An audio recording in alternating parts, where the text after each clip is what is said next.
Hey everyone, hope everyone's week's going well. Thanks so much for tuning in to today's episode.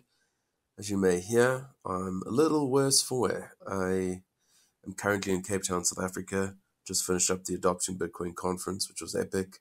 Was totally fine for that, and then suddenly I've come down with a little bit of sniffles. So yeah, the deadly man flu has struck, and I'm not sure I'll survive. But the show must go on. Today's guest is Vijay Boyapati. Now, I don't need to go into a bit of a background as to who Vijay is. Just Google him. Super smart guy, Bitcoin OG. Was really grateful to get an opportunity to chat to him. He's one of the people who influenced me really early on in my journey, and I'm always grateful for that. His Bullish Case for Bitcoin is an absolute must-read for anyone just starting their journey. In this episode, we spoke about the ETFs and GBTC, Bitcoin's price swelling up gold's market cap, technology adoption curves, value investing, nation-state adoption, grassroots adoption, circular economies, crypto, and what would happen now to Bitcoin culture subsequent to the financialisation of Bitcoin and essentially as we've entered the mainstream era. Overall, what a great conversation. I so appreciated his time and I hope you enjoy the show. That's enough from me. Cheers. Which one's the best crypto asset? Well, Bitcoin's the best crypto asset. Okay. What's the second best?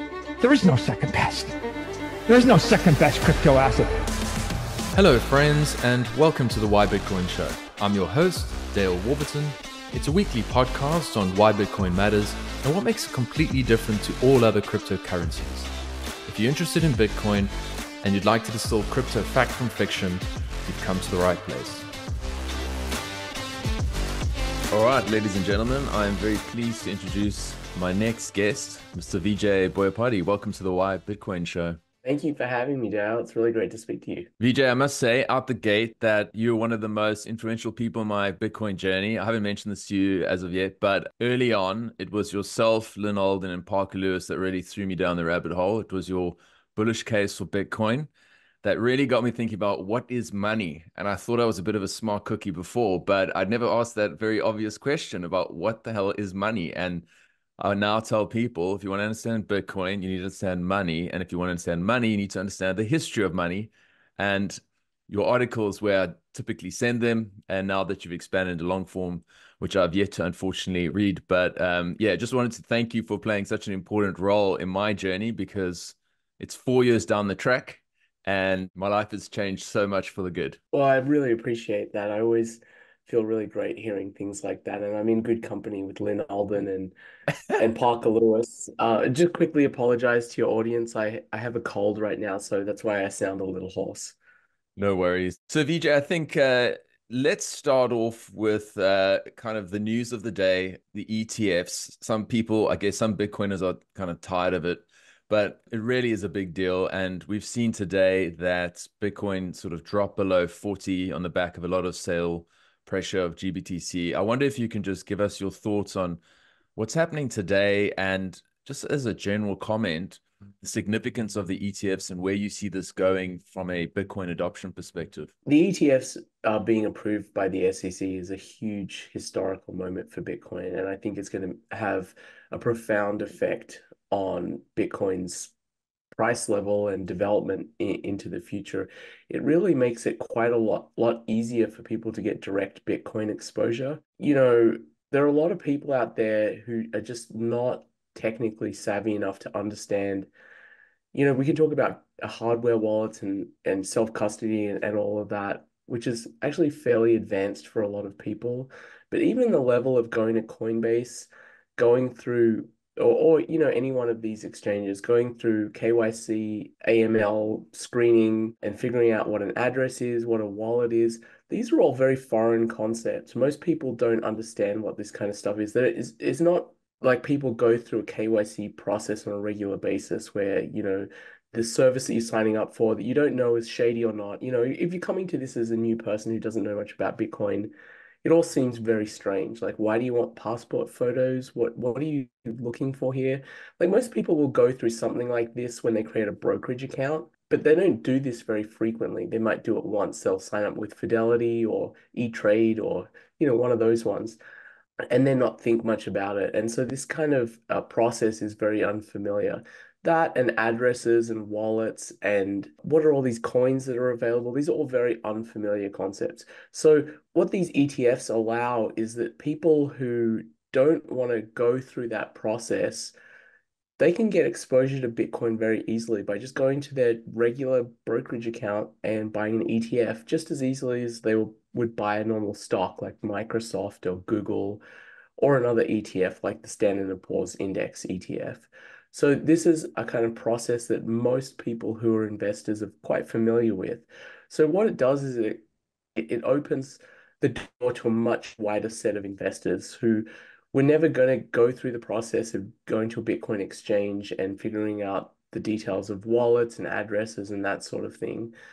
So it really broadens the audience of people who will be able to buy Bitcoin and who will buy Bitcoin. And one last comment about this, most people when they come to Bitcoin are not rabid Bitcoin enthusiasts. They've spoken to a few people, they're convinced there's something here, that it's an interesting technology, and it might make sense to allocate a small portion of their portfolio to this asset.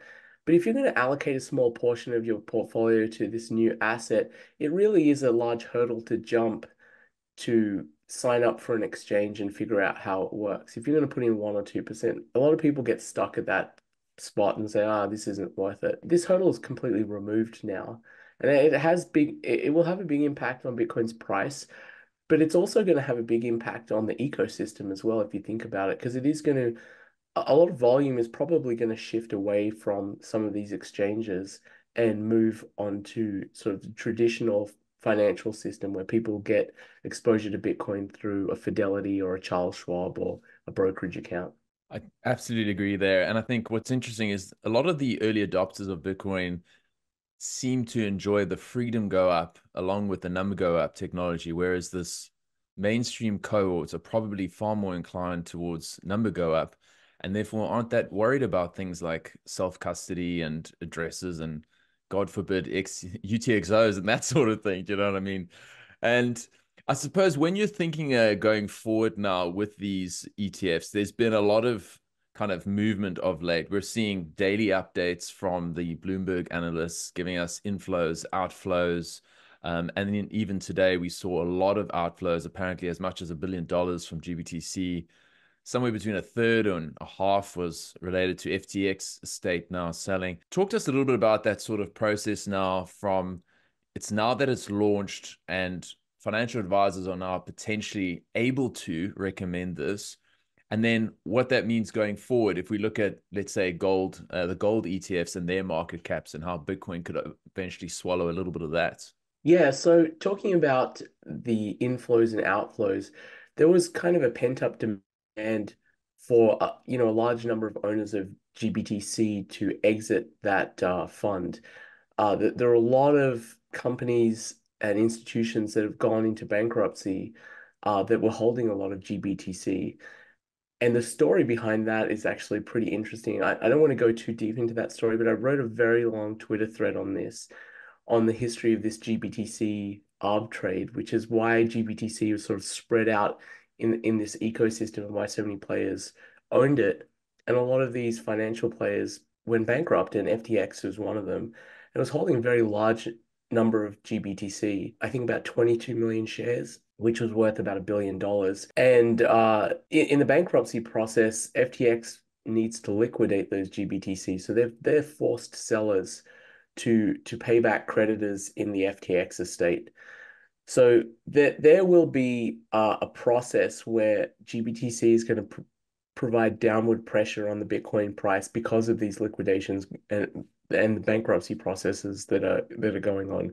There's FTX, there's Celsius, Voyager, Genesis. There's a lot of them, and a lot of these estates hold GBTC. So that's going to put a pressure on the downward pressure on the price of Bitcoin for a while. But eventually we'll get to an equilibrium where these bankruptcy processes have ended and all of these estates have been liquidated. And once that happens, the effect of the ETF is just going to be this giant liquidity channel into Bitcoin. Once Bitcoin finds its equilibrium and starts creeping up as it always does, the amount of liquidity that can flow into Bitcoin now is much, much greater. So I think in the short term, the way to think about this is there could be some pain just because there are forced sellers out there who need to get rid of their GBTC to pay back creditors in these bankruptcy processes. Mm. But in the long term, the liquidity channel that's been established by the creation of these ETFs will make it so that once the bull run really gets going, a lot more liquidity will be able to flow into Bitcoin. So I think the price could go much, much higher, much faster once the bull market really starts going. That's always good to hear, particularly after the last couple of years where we've had a pretty long, protracted bear market. Speaking of this bull market, I actually had Checkmate on recently, and we spoke about how that probably kicked off in about October last year, and that's when things really started sort of taking off.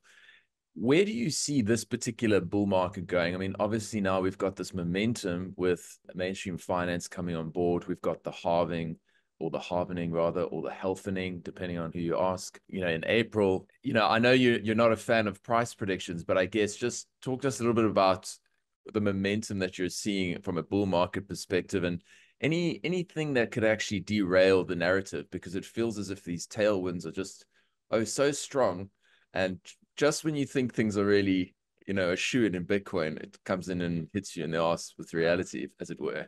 Yeah, Bitcoin has this habit of creating maximum pain for the most number of people.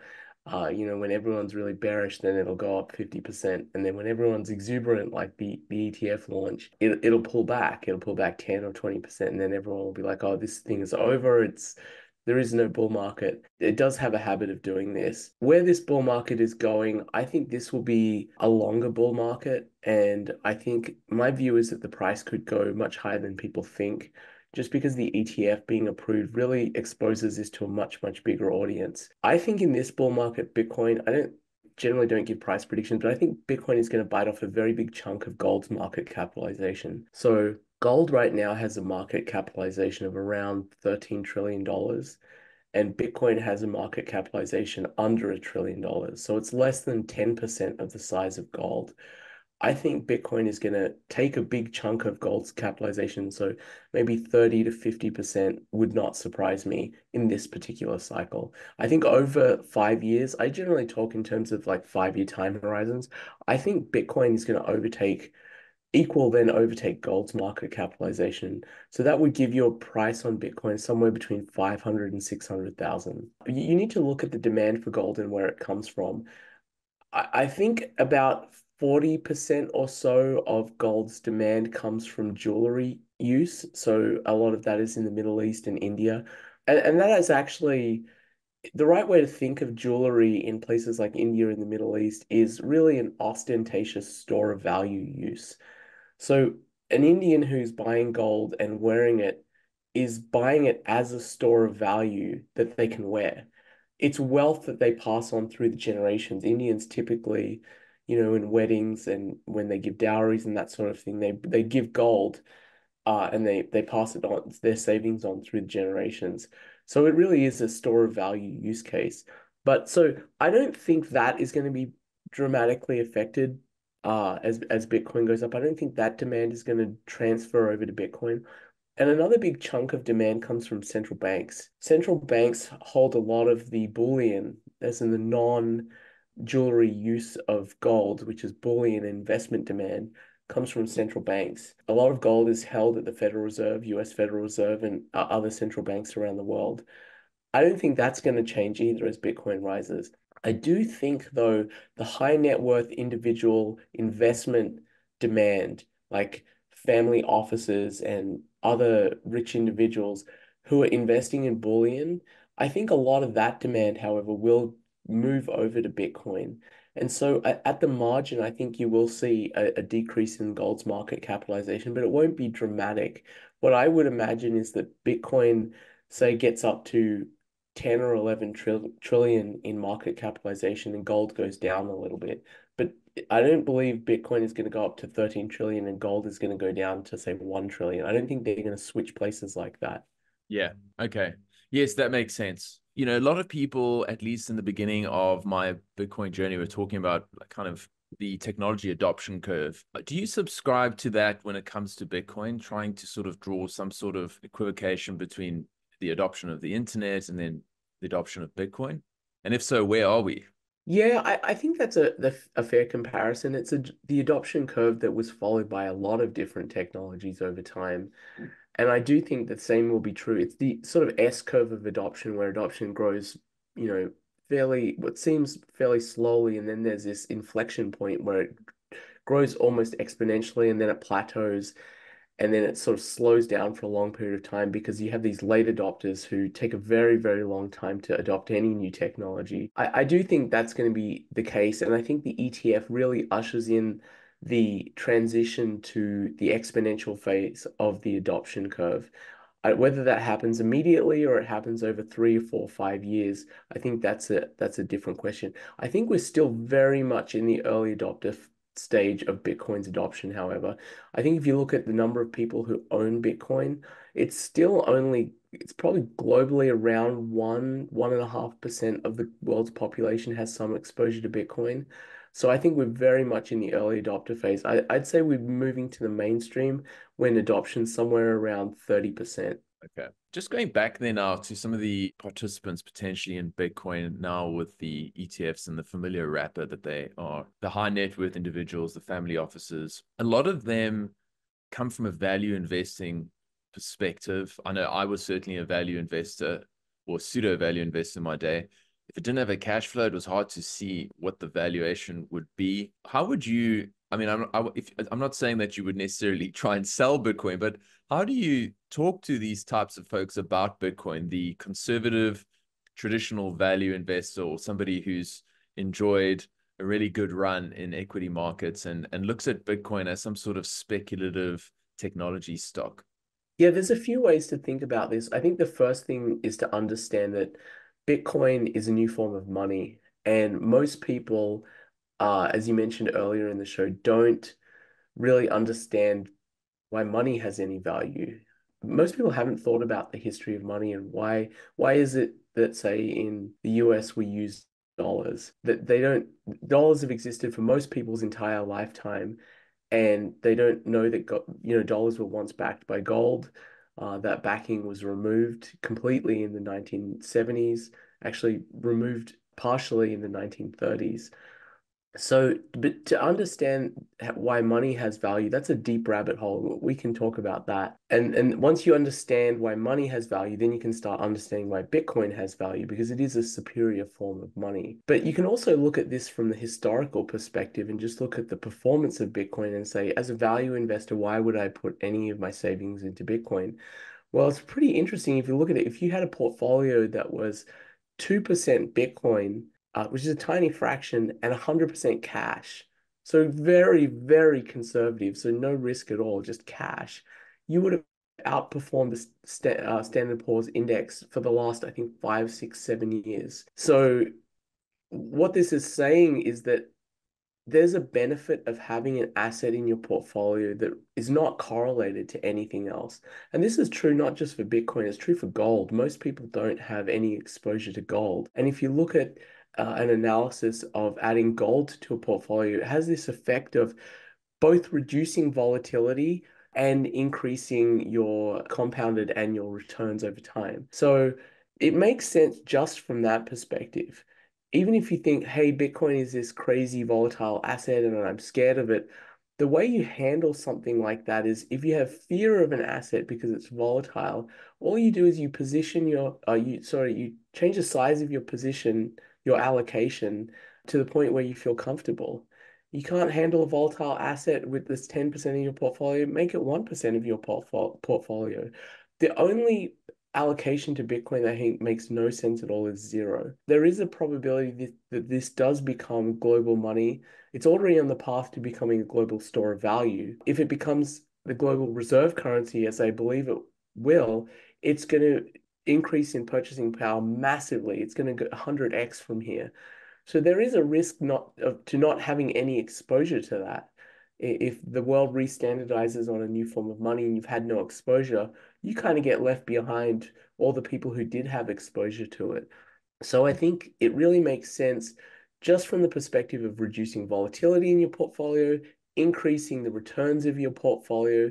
And if you feel fearful or you don't fully understand it, I think you just need to size your position to the point where you don't feel stress anymore.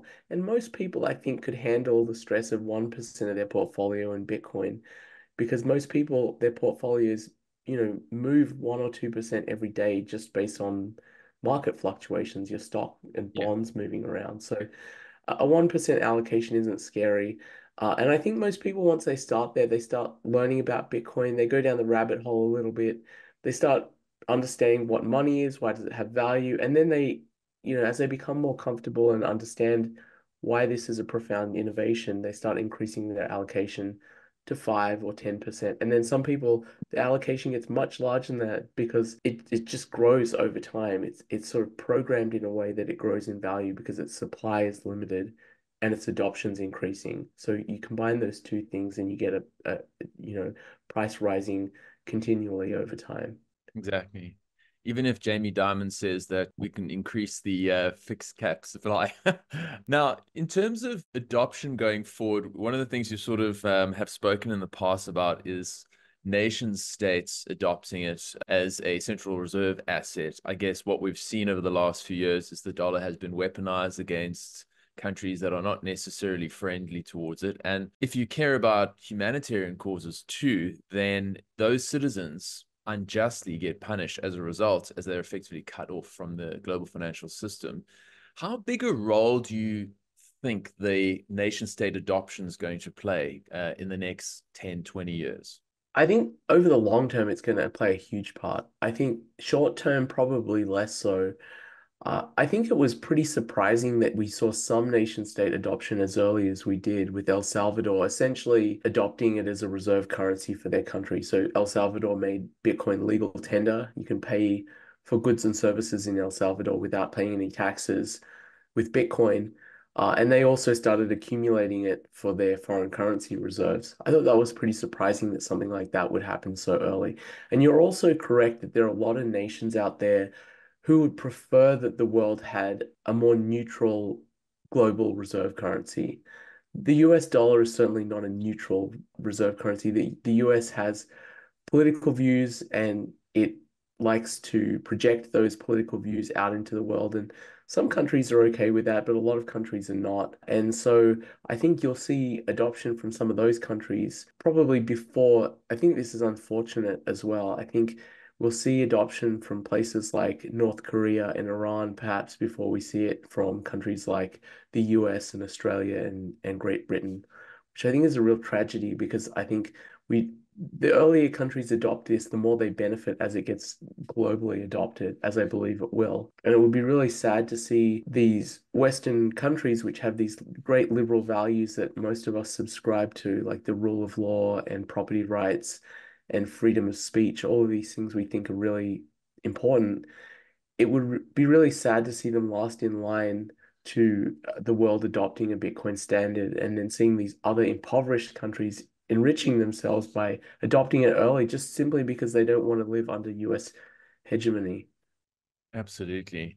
It's almost as if the more privileged you are, the less clear Bitcoin will be to you and the less of a problem you have, because you don't really see a big problem. If your currency is melting at 2 to 5% per annum, it's not a big deal. But if you're living in Zimbabwe or, South Africa, where I'm from, and you know that it's programmed to debase virtually against the US dollar by more or less 10% per annum, suddenly now you start thinking about trying to preserve your purchasing power. I wanted to get your take on things like, grassroots adoption and circular economies. Something that I've sort of grappled with is I see these circular economies popping up around the world, Bitcoin Beach, Bitcoin Akasi in South Africa, and you certainly see the benefits to those who are unbanked. I've always had the question though, is like obviously the volatility of Bitcoin. I mean, today it's, you've got 4% less purchasing power than yesterday, as an example. I still see it as being in that monetary history journey from a collectible towards like an emergent store of value. And I don't see it being very good as a medium of exchange right now, despite being used there. Some people think it's a bit controversial, but I'm not as much of a fan. I don't know. Where do you stand in terms of these circular economies? And on a grassroots level from a Bitcoin perspective? Yeah, I completely agree with what you're saying. I have a section in my book where I talk about exactly this. And going back to your earlier point, people in Western countries sometimes find it harder to understand why Bitcoin is important because the status quo monetary system seems to work most of the time. I mean, it has problems that they occasionally see, and they, get a taste of inflation. They don't really like it. But for the most part, it seems to work. It's people from places like Argentina and Venezuela that really, if you explain Bitcoin to them, they get it very quickly. In terms of medium of exchange use of Bitcoin, in my book, I talk about how money goes through an evolution to becoming a fully fledged money. It starts off as a collectible, it becomes a store of value as more people adopt it, and it becomes widely adopted. Once it's fully adopted, then it becomes suitable as a medium of exchange because the purchasing power will stabilize and you won't have this wild volatility anymore. And then when it's widely used as a medium of exchange and goods are priced in terms of it, it becomes the unit of account. You go to a grocery store and you'll see prices in terms of it. The problem with using Bitcoin as a medium of exchange is what you said, it's the volatility, and the volatility is a function of the adoption increasing. And adoption increases in these kind of waves or cycles. And it's not a smooth process. It's not this linear process that some people seem to expect will happen, like that the price will just go up in this very predictable linear way. That's not how markets work at all. Markets get ahead of themselves and markets panic.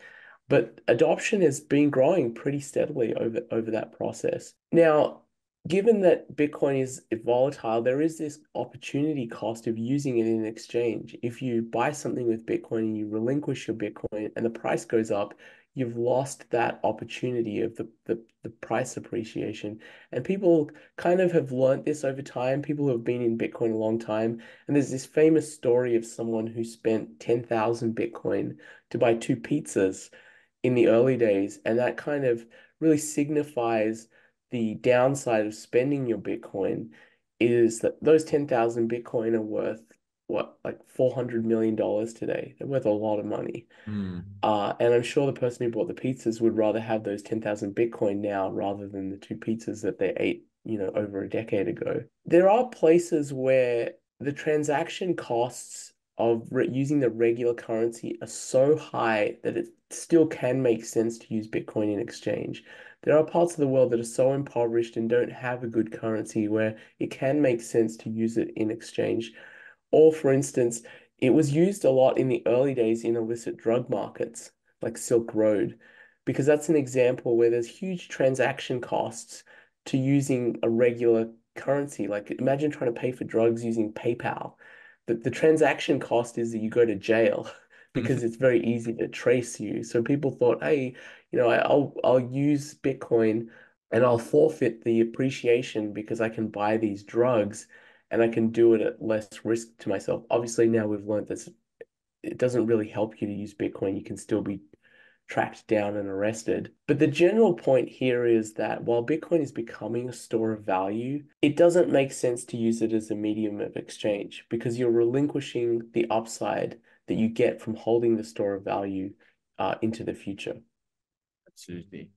And have you encountered any discussion around if Bitcoin is digital property like Sailor, or if it is actually like a currency, like some people want it to be? Because on the one hand, the benefit of the currency is that you don't pay capital gains.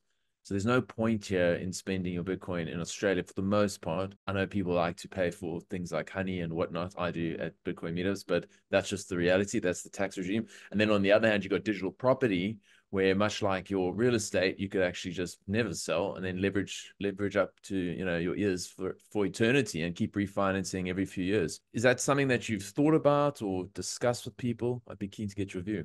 Yeah, the classification, I think, from a theoretical perspective, isn't that interesting. I think the practical issues are much more important. Just as you say, one of the things that really is hampering Bitcoin's use as a medium of exchange, there's the reason I gave before and that we talked about in terms of you don't want to spend a store of value, but there's also the tax regime as well. Like there's a cost to spending your Bitcoin. If you bought Bitcoin at $1 and the price goes up to $10 and you spend your Bitcoins, you have to pay tax on the difference in a lot of countries, in the US, for instance. And so that creates a number of hassles. First, you have to pay the tax on the appreciation. Then you have to file the tax, which is you have to get an accountant to look through all your transactions. It's a huge pain. It's like Mm.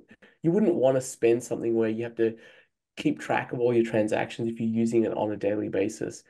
So I think from that perspective, that kind of forces you more to think of it as an asset or digital property. And that also, opens up, if you think of it as digital property, it opens up its usage as collateral, as you mentioned, or for loans. And one of the cool things you can do with Bitcoin is take a loan against your Bitcoin and then spend that money. And because it's a loan, you can sort of deduct the interest that you have to pay on the loan off your taxes. And the benefit with Bitcoin is the way it's programmed, it goes up in value. So to pay it back, you have to sell over a period of your loan term is say 10 years.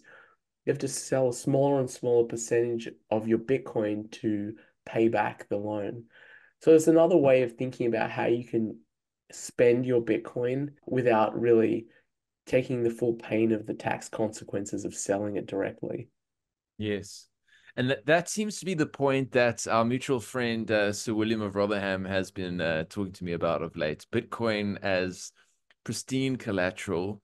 When do you think these types of services are going to become more readily available? I know we've got Unchained and that sort of thing, but for the average person who's a shrimp by Glassnode metrics under 10 Bitcoin, it just doesn't, it's not really viable at this point. The interest rate's too high, it's a bit rich, too much risk.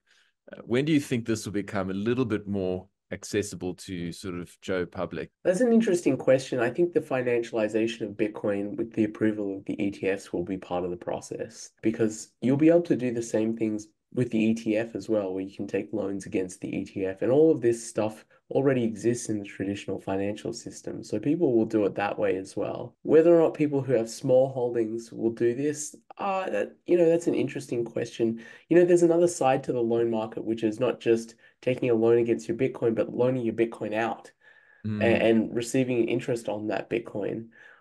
This has actually been really an area that's been quite dangerous to do because the companies that people have lent their Bitcoin to, a lot of them went bankrupt.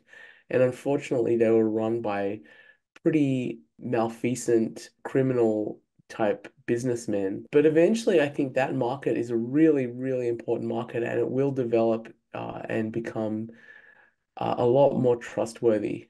And I think you'll see people earning money on their Bitcoin by providing Bitcoin loans, putting their Bitcoin on margin at their brokerage account, for instance. And you'll also see people spending their Bitcoin by taking loans against it.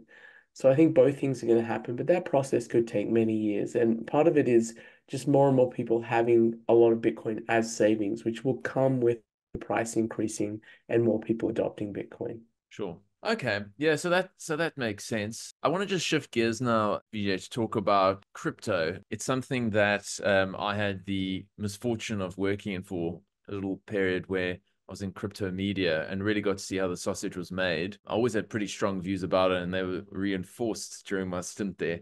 I'd love to hear your sort of thoughts around quote unquote crypto and whether or not it's got another bull run in it and how you typically explain it to, I guess, people who are uninitiated, who haven't necessarily done a deep dive in Bitcoin. I think Satoshi created this amazing new invention which allowed for a new form of money to exist on the internet. And unfortunately, a lot of people saw that as a way to enrich themselves by copycatting what he did and pretending what they had created was as good as Bitcoin.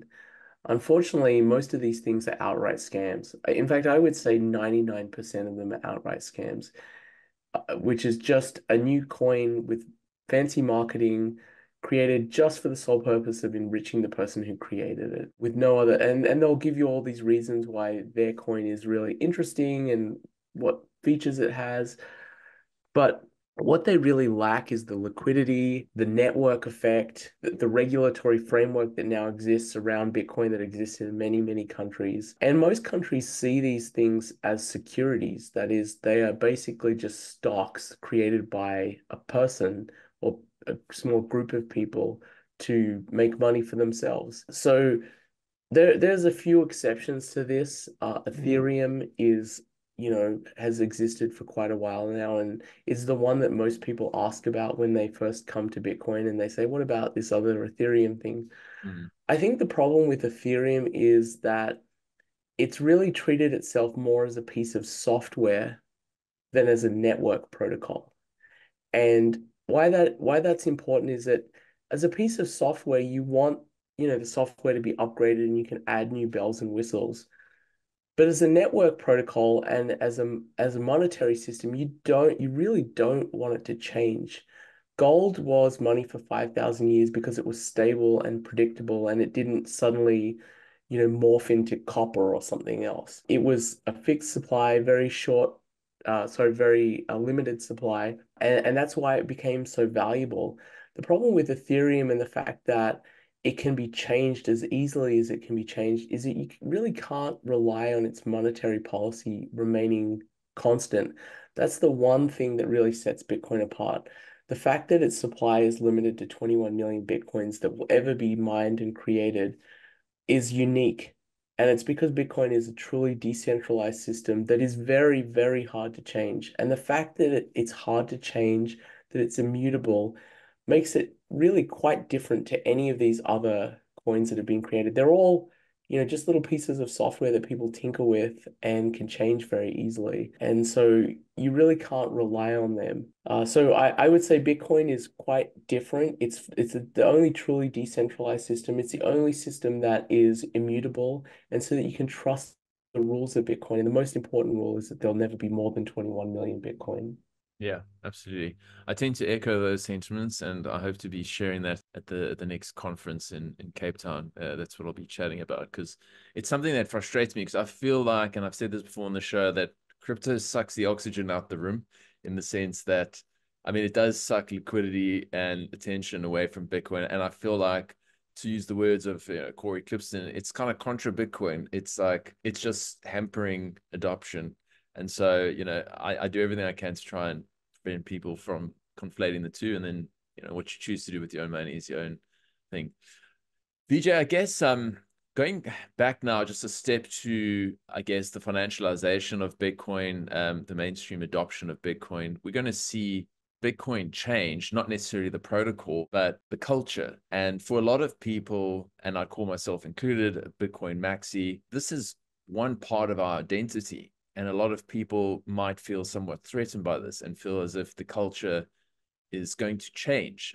I'd be keen to get your take as someone who's been in the space for a long time, who has pretty much, you came in, I guess, for, well, at a time when it was more about sort of censorship resistance and libertarianism and that sort of stuff, as opposed to, there's an ETF around the corner. So just talk to us a little bit about what you see happening just from a cultural shift in this post ETF world.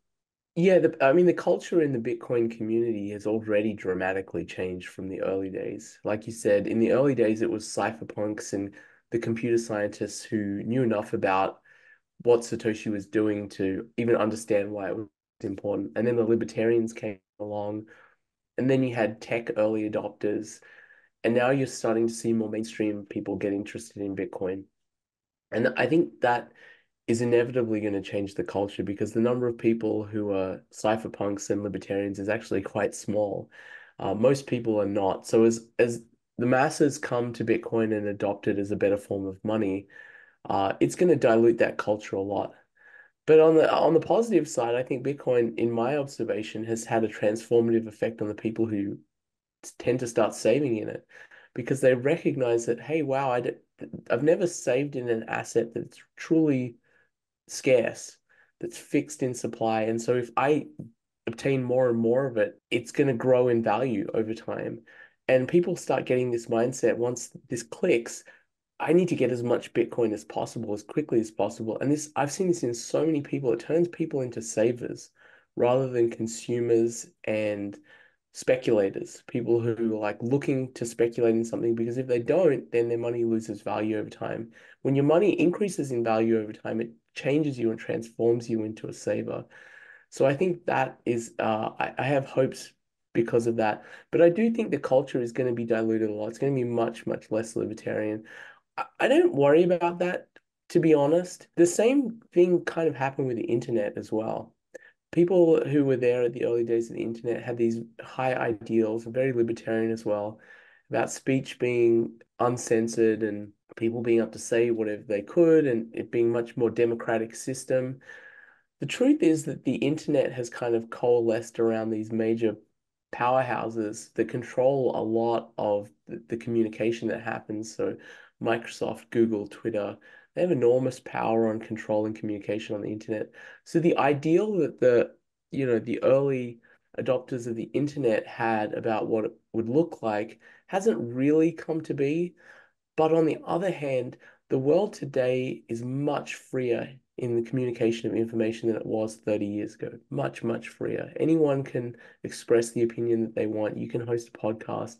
You could grow an audience that challenges, a lot of traditional media. And the traditional media players have lost a lot of power. They can no longer control the narrative. They can no longer control the population.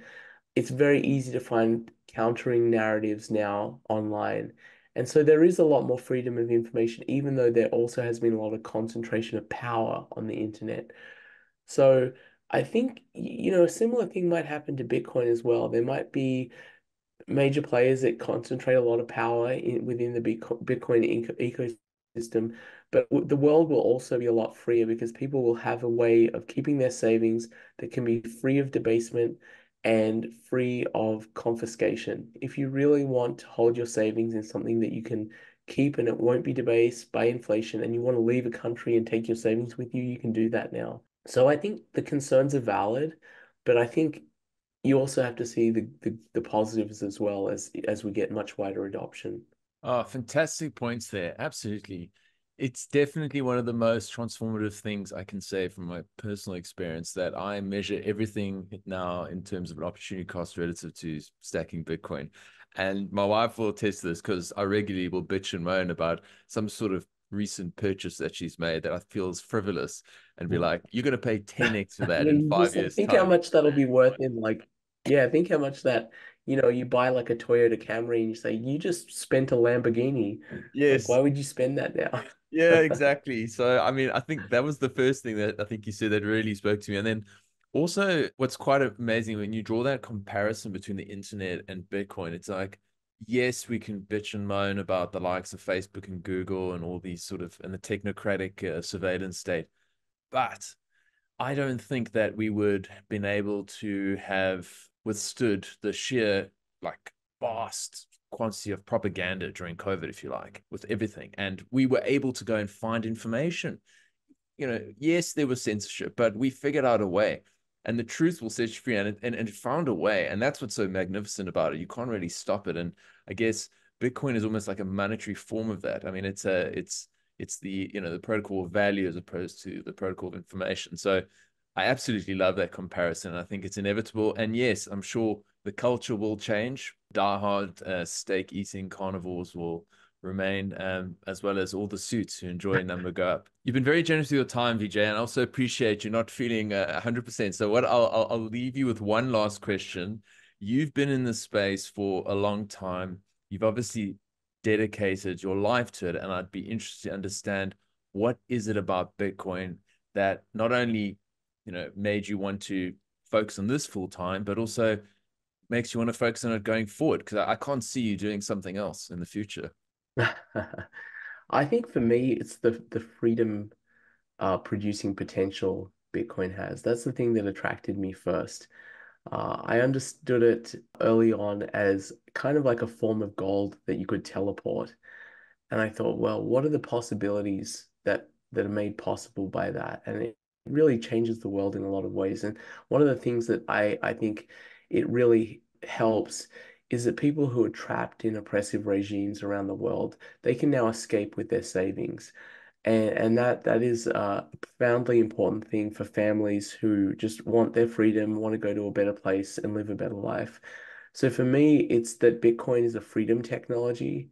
And whether, people who are late adopters care about that or not, doesn't matter. Its existence adds freedom to the world. And that's why I care about it. That's why I'll keep talking about it and encouraging people to think about it and see it as the best form of money that's ever existed. Yeah, there we go. Love it. Awesome, Vijay. Thank you so much. I really appreciate this chat. As I said from the outset, like you really were really influential in my journey. And I started this podcast last May and turning back. And I'm hoping that one day this can be my career and I can contribute even a fraction of what you've done for the community. So thanks for everything you've done. And I think everyone knows where to find you. I'll put links in the show notes to all your work. But do you have any other parting words? It was great speaking to you, Dale. And I do hope you have a big influence on Bitcoin and Bitcoin's community. Parting words, I think it's a great time to become interested in Bitcoin. I think we're still so early in its adoption. Globally, it's only, 1 or 2%. So I know a lot of people look at the price and think, wow, it looks really high and all these other people got in before me. But do a deep dive, try and understand why it's important and get yourself some Bitcoin. Even before one of the best pieces of advice one of my friends gave me early on was buy some Bitcoin and then learn about it because you have some skin in the game. And even if it's a really small amount, even if it's only 1% of your portfolio, I think it's worth having some allocation to it and then go down the rabbit hole. I think you'll quickly understand that this is not some Ponzi scheme or some fraud or anything like that. This is a profoundly important innovation that was created by Satoshi Nakamoto, and it's worth learning about and seeing its importance. 100%. Hey. Your 1% will soon swell to 5%, and once you've seen it up from everything else, you want to be #irresponsibly long. Vijay, thanks so much. All the best, and hope we can meet in person someday. Thanks, Dale. Great speaking to you. Thanks for listening to today's episode. I hope you enjoyed the conversation and that you got some value out of it. Either way, hit me up on Twitter and let me know what you think. My handle is Dale21M. If you've got any suggestions as to people you think I should be talking to or topics I should address too, I would love that sort of feedback. Otherwise, if you want to support the show, there's a couple different ways you can do that. The first is just to share it amongst your friends and family. The more that people hear the message that Bitcoin and crypto are not the same thing, the better. And I want to help people understand that. The second thing you can do is give me a 5-star review on whichever podcast app you're using. Of course, that's only if I deserve it. And last but not least, if you want to stream sats my way via the Fountain app, I'm not going to say no, but it's not expected. Thank you so much for your support thus far. It means the world to me. I appreciate the hell out of you, and the best is yet to come. Much love, friends. I'll see you on the other side.